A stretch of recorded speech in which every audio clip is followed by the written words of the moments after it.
घने जंगल के बीचों बीच एक औरत अपने हाथों को खोलने की कोशिश कर रही थी। उसके हाथों को किसी ने बांध रखा था और वो कुछ बड़बड़ाते जा रही थी। उस औरत को ऐसा करते हुए एक काला कुत्ता उसे दूर से देख रहा था। काफी कोशिश के बाद उसने अपना हाथ छुड़ा लिया और वहां से भागने लगी। उसी जंगल के सामने एक घर था जहां मैगी अपने बेटे आर्लो के साथ खेल रही थी। उसने टी कप में एक फ्लाई को पकड़ा और उसे छोड़ने के लिए बाहर जाने लगी। आर्लो की बहन मेलन अपने रूम में थी और उसकी दादी एलन डिनर बना रही थी। मैगी घर से बाहर निकली जहां उसका पति जेम्स अपना काम कर रहा था। जेम्स अपनी पत्नी को बताता है कि बकरियां बहुत ज्यादा डरी हुई हैं और जो हम दोनों के बीच में हुआ है क्या हम उसके बारे में बात नहीं करेंगे। जिस पर मैगी ने कहा कि मैं अभी तैयार नहीं हूँ। फिर वो आर्लो के रूम के बाहर आई जहाँ उसने टी कप के अंदर से उस फ्लाई को आजाद कर दिया। आर्लो खिड़की से एक बकरी को देख रहा था जो जंगल की ओर जा रही थी। इधर मैगी ने देखा कि घोड़े काफी अजीब हरकतें कर रहे थे।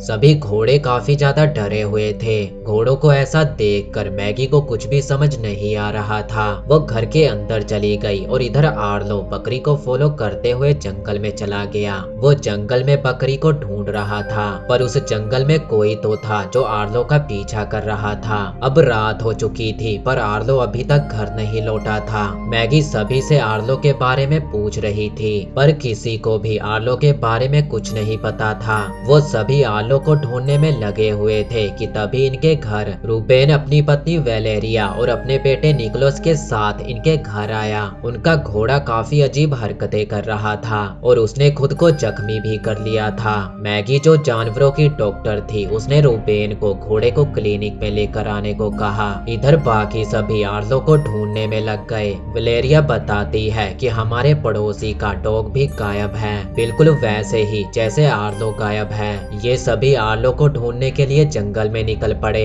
इधर आर्लो अभी तक जंगल में अपनी बकरी को ढूंढ रहा था और वही औरत आर्लो का पीछा कर रही थी। वो अपने मन में ही कुछ बड़बड़ाते जा रही थी और अचानक ही उसने आर्लो पर हमला कर दिया। इधर जेम्स और वेलेरिया आर्लो को ढूंढने में लगे हुए थे। इनकी बातों से हमें पता चलता है कि ये दोनों पहले रिलेशन में थे और ये बात इन दोनों के पार्टनर को नहीं पता। इधर मेलन और निकोलस भी आर्लो को ढूंढने में लगे हुए थे। तभी इन्हें जंगल में कुछ आवाज सुनाई दी और ये दोनों वहीं पर सुन पड़ गए। इधर मैगी घोड़े का इलाज कर रही थी। घोड़े के शरीर के अंदर एक लकड़ी घुसी हुई थी। मैगी ने बड़ी ही सावधानी से उस लकड़ी को घोड़े के अंदर से निकाल दिया। अब उनका घोड़ा बिल्कुल ठीक था। इधर ये दोनों पूरे जंगल में आर्लो को ढूंढ रहे थे। तभी इनके पास मेलन और निकोलस पहुंच जाए। इन्हें पड़ोसी का खोया हुआ कुत्ता और अपनी बकरी मिल चुकी थी पर इन्हें आर्लो अभी तक नहीं मिला था। इधर आर्लो जख्मी हालत में जंगल में गिरा पड़ा था और उसके सामने वही औरत खड़ी थी। आर्लो को जैसे ही होश आया उसने अपने ऊपर उस औरत को देखा।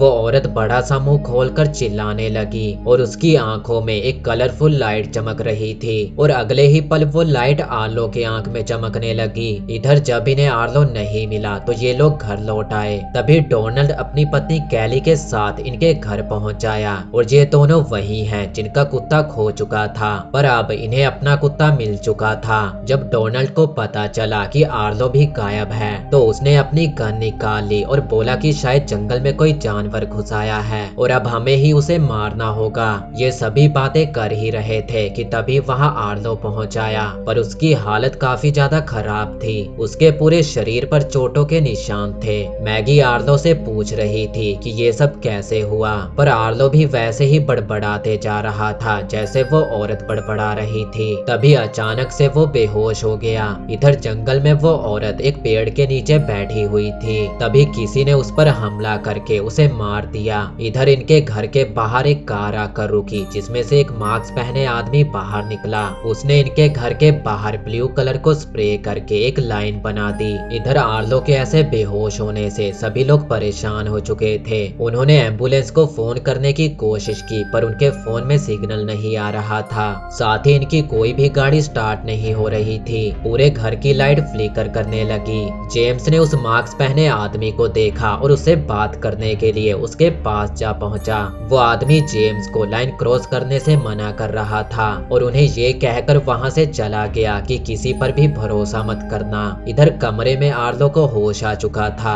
मैगी उसकी मरहम पट्टी कर रही थी। उसने आर्लो से पूछा कि आखिर तुम्हारे साथ हुआ क्या था, पर आर्लो को कुछ भी याद नहीं था। पर अचानक आर्लो को न जाने क्या हुआ, उसने एक नीडल उठाई और मैगी पर हमला करने लगा और फिर से वैसे ही बड़बड़ाना शुरू कर दिया। आर्लो को ऐसे देखकर ये सभी लोग डर चुके थे। आर्लो इन्हें कह रहा था कि फौरन यहाँ से निकल जाओ, नहीं तो वो लोग तुम सभी को मार देंगे। इतना कहते ही आर्लो वहाँ से भागने लगा। जब निकोलस ने उसे पकड़ने की कोशिश की तो आर्लो ने उसे इतनी जोर से धक्का दिया कि निकोलस का सर ही फट गया। मेलन ने आखिरकार आर्लो को किसी तरह शांत किया। आर्लो फिर से बेहोश हो चुका था और जब उसे होश आया तो मैगी ने उससे पूछा कि आखिर तुम्हें क्या हो रहा है। पर जब आर्लो ऐसी हरकतें करता था तो बाद में उसे कुछ भी याद नहीं रहता था। मैगी ने देखा कि आर्लो डिक्शनरी पढ़ रहा था और वो उसमें से कुछ वर्ड ढूंढकर मैगी को बता रहा था। उसमें एक वर्ड था ट्रैप और मैगी ने उसे पूछा कि तुम्हारा ट्रैप से क्या मतलब है। तो आर्लो बोला कि मेरे दिमाग में जो आदमी है वो मुझे कह रहा है कि तुम सभी लोग छुप जाओ और अगर तुम लोग नहीं छुपे तो तुम सभी लोग मारे जाओगे।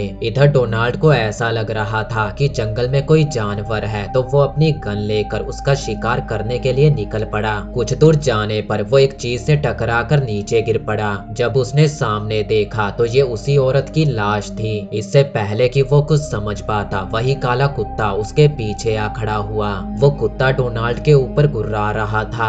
डोनाल्ड उसे बचकर वहां से भागने लगा। वो भागते भागते घर आ पहुंचा, पर वो कुत्ता इतनी आसानी से उसका पीछा नहीं छोड़ने वाला था। उसने जंप करके डोनाल्ड के ऊपर हमला कर दिया। डोनाल्ड पूरी तरह जख्मी हो चुका था, पर फिर भी उसने अपनी पूरी ताकत लगाकर उस कुत्ते को दूर फेंक दिया। वो कुत्ता उस लाइन के दूसरी तरफ जा गिरा और तभी वो कुत्ता बहुत ही भयानक तरीके से मारा गया। उसके शरीर की सारी हड्डियां बाहर निकल आई और ऐसा होते हुए जेम्स और रूबेन भी देख रहे थे। इधर डोनाल्ड की पत्नी कैली अपने घर जाने को कह रही थी और उसका घर लाइन के दूसरी तरफ था। वो अपने घर की ओर निकल पड़ी और ये सभी लोग उसे रोकने के लिए भागकर उसके पास जाने लगे। डोनाल्ड उसे रोकने की काफी कोशिश कर रहा था, पर वो किसी की भी नहीं सुनती और वो लाइन के दूसरी तरफ चली गई। लाइन के दूसरी तरफ जाते ही उसकी भी बिल्कुल वैसे ही मौत हो गई जैसे उस कुत्ते की हुई थी। उसके शरीर की सारी हड्डियां बाहर निकल आई और बहुत ही भयानक तरीके से उसकी मौत हो गई। अपनी पत्नी को पकड़ने के लिए जब डोनाल्ड ने अपना हाथ आगे किया था तो उसका हाथ भी पूरी तरह जल गया। उसके हाथ की सारी चमड़ी निकल गई। जेम्स और रूबेन ने उसे किसी तरह वापस पीछे खींचा। अपनी पत्नी की ऐसी हालत देखकर वो सदमे में चला गया और सुबह तक वहीं पर बैठा रहा। अगली सुबह जब जेम्स और मैगी इस सब के बारे में बात कर रहे थे तो मैगी उससे काफी रूडली बात कर रही थी। गुस्से में उसने बोल ही दिया कि मैं जानती हूँ तुम्हारे और वलेरिया के रिलेशन के बारे में, जिस पर जेम्स बोला कि वो सब तो कब का खत्म हो गया, तुम अभी तक उसी बात को लेकर बैठी हो। मैं सिर्फ तुमसे प्यार करता हूँ। पर अब मैगी को उसकी किसी भी बात पर यकीन नहीं था। इधर वलेरिया का पति रूबेन दरवाजे के बाहर खड़ा ये सब सुन रहा था। बाद में इन्होंने डोनाल्ड की पत्नी की लाश को एक कपड़े से ढक दिया। इधर जेम्स और रूबेन घोड़े पर सवार होकर जंगल की ओर निकल पड़े। जंगल के अंदर भी इन्हें ब्लू लाइन दिखाई दी और वहीं पर एक सांप मरा पड़ा था। उस सांप ने लाइन को क्रॉस करने की कोशिश की होगी, जिस कारण वो मारा गया। इधर मैगी डोनाल्ड को लेकर अपने जानवर वाले क्लिनिक में आ गई, क्योंकि उस लाइन की वजह से तो ये लोग हॉस्पिटल जा नहीं सकते। तो मैगी को यहीं पर डोनाल्ड के हाथ का इलाज करना पड़ा।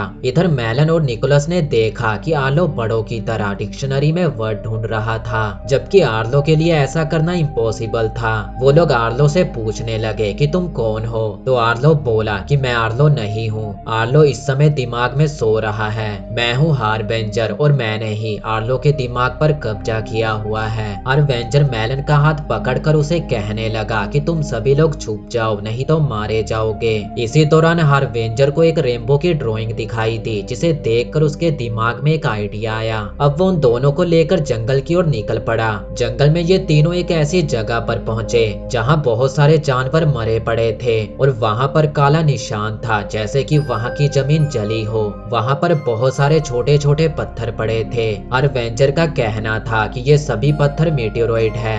ये मेरा मीटियोरॉइड है और इसी के साथ मैं यहाँ आया हूँ, यानी कि हार्वेंजर स्पेस से आया था। तभी उनकी नजर एक मेटेरॉइड पर पड़ी जिसके अंदर रेनबो जैसे कलर थे। और वेंजर ने उसे एक जार के अंदर इकट्ठा कर लिया। उसने उन दोनों को बताया कि ये जहर है, पर अगर तुम लोग इसे थोड़ी सी मात्रा में लोगे तो तुम्हें कुछ नहीं होगा। इसे पीने के बाद तुम लोग उस लाइन को क्रॉस कर पाओगे और जो लोग यहाँ आने वाले हैं वो लोग भी तुम्हारे दिमाग पर कब्जा नहीं कर पाएंगे। पर अगर तुमने इसे थोड़ा सा भी ज्यादा पी लिया तो तुम्हारी मौत हो जाएगी।